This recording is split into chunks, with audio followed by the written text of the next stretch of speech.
পাকিস্তানকে সবচেয়ে বড় পারমাণবিক হুমকিগুলোর অন্যতম মনে করছে যুক্তরাষ্ট্র।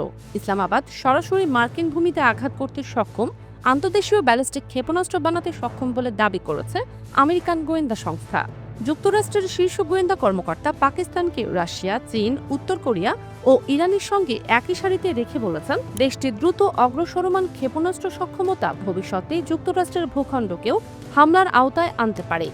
সিনেট ইন্টেলিজেন্স কমিটির সামনে 2026 সালে বার্ষিক হুমকি মূল্যায়ন উপস্থাপনা করে ন্যাশনাল ইন্টেলিজেন্সের পরিচালক তুলসী গ্যাবার্ড এই অবস্থান ব্যক্ত করেছেন।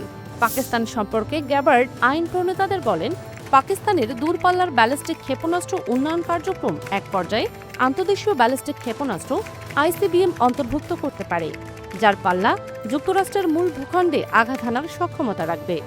লিখিত প্রতিবেদনে পাকিস্তানকে হুমকির একাধিক শ্রেণীতে অন্তর্ভুক্ত করা হয়েছে। ক্ষেপণাস্ত্রের ক্ষেত্রে বলা হয়েছে, দেশটি ক্রমবর্ধমানভাবে উন্নত প্রযুক্তির ক্ষেপণাস্ত্র তৈরি করছে, যা তাদের সামরিক বাহিনীকে দক্ষিণ এশিয়ার বাইরে লক্ষ্যবস্তুতে আঘাত হানার সক্ষমতা দিচ্ছে।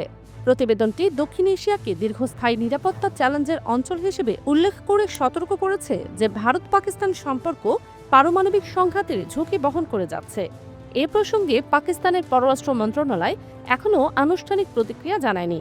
পাকিস্তানের সমর বিশ্লেষকরা বলছেন, যুক্তরাষ্ট্রের এমন উদ্বেগ এই প্রথম নয়, কিন্তু পাকিস্তান বারবার বলে আসছে তাদের সব ধরনের প্রতিরোধ সক্ষমতা প্রচলিত কিংবা পারমাণবিক সবটাই ভারতকে লক্ষ্য করে।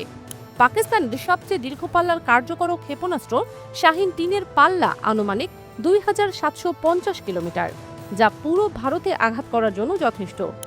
এদিকে আইসিবিএম সাধারণত 5500 কিলোমিটারের বেশি পাল্লার ক্ষেপণাস্ত্রকে বোঝায়, যা পাকিস্তানের কাছে বর্তমানে নেই। এর চেয়েও বড় বিষয়, যুক্তরাষ্ট্র ও পাকিস্তানের দূরত্ব 11200 কিলোমিটারেরও বেশি। এমন পাল্লার ক্ষেপণাস্ত্র বর্তমানে কেবল রাশিয়া, যুক্তরাষ্ট্র, ফ্রান্স, চীন ও যুক্তরাজ্যের কাছে রয়েছে। ভারত ও উত্তর কোরিয়া এ ধরনের ক্ষেপণাস্ত্র তৈরি করছে। ইসরায়েলের জেরিকো 3 নামের ক্ষেপণাস্ত্র একই রকম পাল্লার বলে ধারণা করা হয়।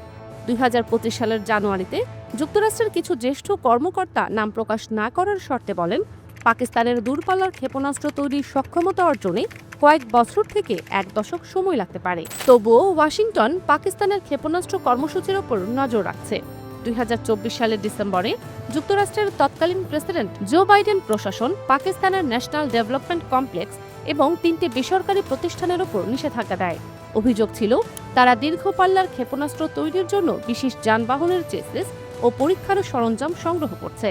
সাম্প্রতিক মূল্যায়ন নিয়ে আনুষ্ঠানিক প্রতিক্রিয়া না দিলেও পাকিস্তান অতীতে যুক্তরাষ্ট্রের নিষেধাজ্ঞাকে পক্ষপাতদুষ্ট ও রাজনৈতিক উদ্দেশ্য প্রণীত বলে আখ্যা দিয়েছে। এদিকে তুলসী গ্যাবার্ড আরও জানান, চীন ও রাশিয়া এমন সব উন্নত ক্ষেপণাস্ত্র তৈরি করছে যা মার্কিন ক্ষেপণাস্ত্র প্রতিরক্ষা ব্যবস্থাকে ভেদ করতে বা এড়িয়ে যেতে সক্ষম।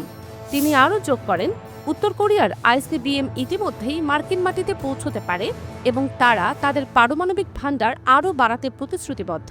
গোয়েন্দা প্রধান উল্লেখ করেন, রাশিয়া ও চীনের সঙ্গে সম্পর্ক আরও গভীর করছে উত্তর কোরিয়া, যা বৈশ্বিক নিরাপত্তার জন্য মারাত্মক প্রভাব ফেলতে পারে। ফারজানা মৌসুমী, নিউজ ডেস্ক, দুতিয়াল।